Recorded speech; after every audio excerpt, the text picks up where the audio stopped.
In 1 Samuel chapter 26, David is presented with another opportunity to kill Saul. The Ziphites, no friend of David, relay to King Saul David's location, so Saul goes on the hunt for David again.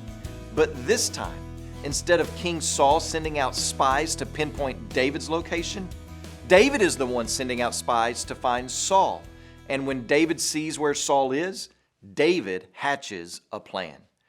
So under the cover of night, David and his buddy Abishai sneak down to where Saul and his army are camped. Saul's bunk is surrounded. It is protected.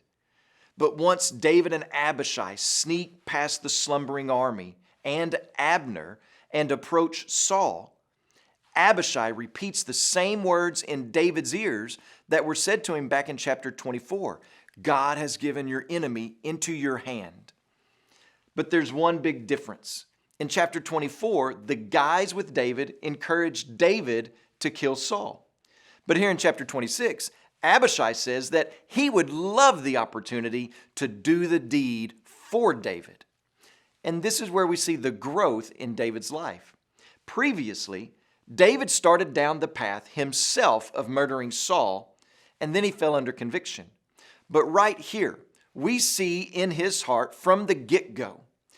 The text says that David said to Abishai, "Do not destroy him, for who can put out his hand against the Lord's anointed and be guiltless?"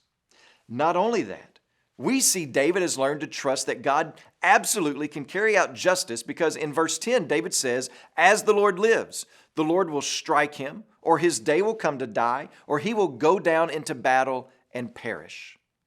So what is taking place here is God's testing of David's convictions. Will David's convictions remain in place even when circumstances seem favorable to him? You know, a biblical worldview does not ascribe to situational ethics, the type of ethical morality that ebbs and flows according to the situation, which is really just a cover for simply doing what you want to do and having a nifty excuse to do it. No, a Christian worldview operates on solid ground, not castles built on sand.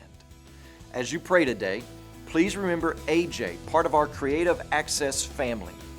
And also remember the Masai Life Word broadcast that's heard throughout Kenya and Tanzania.